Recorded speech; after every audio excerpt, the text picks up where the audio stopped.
आज हम पढ़ेंगे कंप्यूटर के ऑपरेटिंग सिस्टम के बारे में। ऑपरेटिंग सिस्टम एक सॉफ्टवेयर है और हमें पता है कि सॉफ्टवेयर जो परिणाम देता है यानी कि आउटपुट देता है वो हमेशा सॉफ्ट कॉपी में ही मिलता है। सॉफ्ट कॉपी हम उसे कहते हैं जिसे हम छू नहीं सकते, यानी जो भी हम छू नहीं सकते उसे कहेंगे सॉफ्ट कॉपी, और सॉफ्टवेयर का परिणाम हमें सॉफ्ट कॉपी में मिलता है और ऑपरेटिंग सिस्टम एक सॉफ्टवेयर है। अब देखिए ऑपरेटिंग सिस्टम का हम उपयोग क्यों करते हैं, यानी उसका प्रयोजन या फिर पर्पस क्या है। कनेक्ट यूजर एंड हार्डवेयर, यानी जो यूजर है, जो उपयोग करता है, उसे वो क्या करता है, कनेक्ट करता है, जोड़ता है। किसके साथ? हार्डवेयर के साथ। हार्डवेयर और जो यूजर है उन दोनों को वो कनेक्ट करता है। फिर operating system provide a suitable interface. Interface एक बहुत ही अच्छा, एक उपयुक्त इंटरफेस देता है। तो अब हमें पता होना चाहिए इंटरफेस का अर्थ क्या है। इंटरफेस, जिसे हम हिंदी में भी इंटरफेस ही कहेंगे, वो है environment provided by operating system while running a program. यानी जब हम एक प्रोग्राम चला रहे हैं उस समय ये जो हमारी एक वातावरण की ज़रूरत है वो कौन देता है? Operating system. तो प्रोग्राम चलाने समय ऑपरेटिंग सिस्टम द्वारा प्रदान किया गया वातावरण को ही हम कहते हैं इंटरफेस। अब ये जो इंटरफेस है ये दो प्रकार के हैं, एक है CUI, CLI और दूसरा है GUI। इनके फुल फॉर्म बहुत ही इम्पोर्टेंट है, इसीलिए इनके फुल फॉर्म और उदाहरण आप याद रखिएगा, इसमें से ही क्वेश्चंस आते हैं।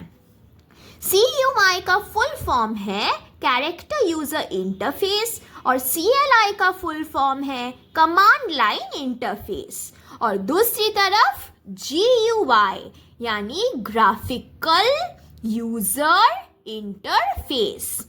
ये जो CUI है, CLI है, ये दोनों uses characters only for input and output. क्या इनपुट मतलब हम जो कंप्यूटर को डेटा देते हैं उसे कहा जाता है इनपुट, और कंप्यूटर जो हमें रिजल्ट या परिणाम देता है उसे हम कहते हैं आउटपुट।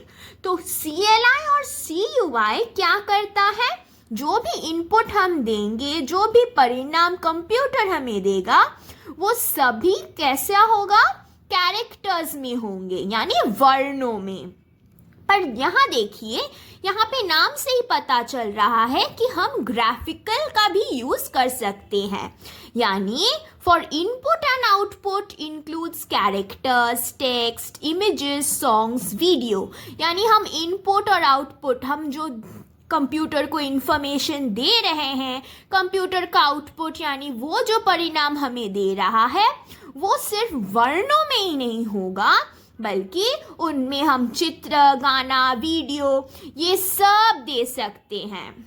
अब उदाहरण याद रखिएगा, CUI और CLI का उदाहरण है MS-DOS और यूनिक्स, और GUI का उदाहरण है एंड्रॉयड, फिर विंडोज़। यहाँ आपको सिर्फ याद रखना है कि GUI जो है यानी ग्राफिकल यूजर इंटरफेस, ये किस पर निर्भर करता है? वो निर्भर करता है यानी it is dependent on WIMP, WIMP। और WIMP का फुल फॉर्म क्या है? एग्जाम में सिर्फ यही पूछा जाता है। तो इसका फुल फॉर्म क्या है? विंडोज आइकॉन मेनू पॉइंटर। बस इतना ही याद रखिएगा। फिर देखिए ऑपरेटिंग सिस्टम जो है वो कहाँ पे रहता है? It is stored in secondary memory. वो जो द्वितीय मेमोरी है कंप्यूटर का, उसमें वो संग्रहित होता है, और ये कहाँ है? हमारे हार्ड डिस्क में। अब हम बात करते हैं लोडर का। लोडर एक तरह का लोडर है जिसका नाम है बूटस्ट्रैप लोडर। लोडर का काम क्या है, हम लोडर किससे कहते हैं, ट्रांसफर्स ओएस यानी operating system from secondary memory to primary memory. यानी लोडर का काम है कि जो ऑपरेटिंग सिस्टम है, हमें पता है वो सेकेंडरी मेमोरी है, तो सेकेंडरी मेमोरी से ऑपरेटिंग सिस्टम को लोडर क्या करता है, प्राइमरी मेमोरी यानी रैम में ले आता है। यहाँ पे देखिए हमने पिक्चर के रूप में आपको बताया है कि आपको याद रहे, ये ओएस है, ये रैम है। ओएस सेकेंडरी मेमोरी है और जो रैम है वो है प्राइमरी मेमोरी यानी प्राथमिक मेमोरी। और लोडर हमारा है बूटस्ट्रैप लोडर। बूटस्ट्रैप लोडर क्या करता है, ऑपरेटिंग सिस्टम को रैम में लेकर आता है, यानी सेकेंडरी मेमोरी से उसे प्राथमिक मेमोरी यानी प्राइमरी मेमोरी में ले आता है। तो लोडर का काम क्या हुआ, लोडर जो ऑपरेटिंग सिस्टम है, ऑपरेटिंग सिस्टम के अंदर है हमारा हार्ड डिस्क और रैम हम सीपीयू को कहते हैं, यानी जो हमारा प्राइमरी मेमोरी है वो कहाँ पे रहता है, सीपीयू में। तो आपको यहाँ से क्वेश्चन आ सकता है कि बूटस्ट्रैप लोडर किस चीज को कहाँ से कहाँ ले आता है। यहाँ पे आप ऐसे भी आ सकता है कि सेकेंडरी मेमोरी से प्राइमरी मेमोरी में लाता है, ऐसा भी पूछा जा सकता है कि ऑपरेटिंग सिस्टम से कहाँ लाता है, तो रैम में लाता है, या फिर ऐसे भी पूछ सकते हैं कि हार्ड डिस्क से कहाँ लेके आते हैं, हार्ड डिस्क से वो क्या करता है, बूटस्ट्रैप लोडर ले आता है उसमें डेटा को सीपीयू के अंदर। अब अगर हम देखें ऑपरेटिंग सिस्टम में कितने सारे पार्ट्स हैं, यानी उसके भाग होते हैं। ऑब्वियसली एक मशीन है तो एक मशीन के अंदर बहुत सारे पार्ट्स होने वाले हैं, तो ऑपरेटिंग सिस्टम में कितने सारे पार्ट्स हैं हम वो देखेंगे। हार्डवेयर सबसे अंदर में रहता है, मशीन का इंटरनल आंतरिक होता है, और यूजर सबसे बाहर है, देखिए जो उपयोग कर रहा है कंप्यूटर का। तो आप जब डेटा देते हो तो आपका डेटा हार्डवेयर तक कैसे पहुंचता है यही हमने दिखाया है। यूजर जब डेटा देगा पहले वो शेल में जाएगा, फिर जाएगा कर्नल में, फिर कर्नल से वो जाएगा हार्डवेयर के अंदर। तो यूजर शेल में देगा इंफॉर्मेशन, शेल से इंफॉर्मेशन कर्नल में जाएगा, कर्नल के बाद वो जाता है हार्डवेयर के अंदर। आपको ये जो क्रोनोलॉजी है ये याद रखना है, यानी किसके बाद कहाँ जाता है। ये कर्नल का क्वेश्चन बहुत बार आता है कि बताइए कर्नल किस दो पार्ट्स के बीच में है। कर्नल कहाँ है, हार्डवेयर और शेल के बीच में है कर्नल। कर्नल को हम कहते हैं core, heart, soul of operating system. जो ऑपरेटिंग सिस्टम है उसका कोर यानी मूल, हार्ट हृदय, फिर सोल यानी आत्मा क्या है, ऑपरेटिंग सिस्टम का मूल, हृदय, आत्मा है कर्नल। तो आपसे पूछा जा सकता है कि बताइए ऑपरेटिंग सिस्टम का हार्ट एंड सोल क्या है, या फिर what is the core of the operating system, तब आपको कहना होगा कर्नल। अब ऑपरेटिंग सिस्टम के भी दो प्रकार होते हैं, यही हमारा लास्ट पॉइंट है, तो देख लीजिए। Types of operating system, operating system के कुछ प्रकार, दो प्रकार के होते हैं, एक है SUI और दूसरा है MUI। SUI और MUI कंप्यूटर में फुल फॉर्म बहुत इंपॉर्टेंट होता है, इसीलिए इसके लिए एक अलग से टेबल बना के रखिएगा, यहाँ से क्वेश्चंस बहुत आते हैं।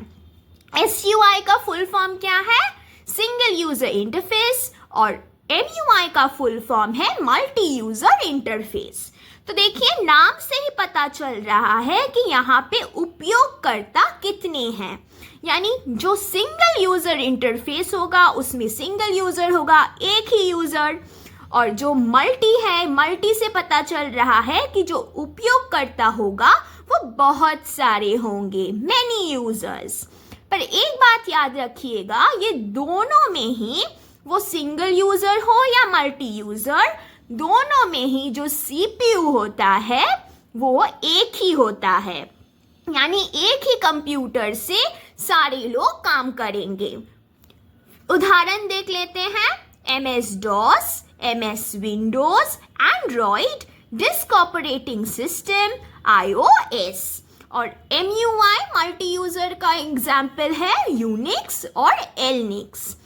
यहाँ पे आपको सिर्फ उदाहरण याद रखने हैं क्योंकि क्वेश्चन आ सकता है कि बताइए इनमें से MUI कौन सा है। तो यहाँ से 3 उठा के देंगे, यहाँ से एक आपको बताना होगा कि वहाँ से मल्टी यूजर इंटरफेस कौन सा है। इसीलिए उदाहरण अच्छे से देख लीजिएगा।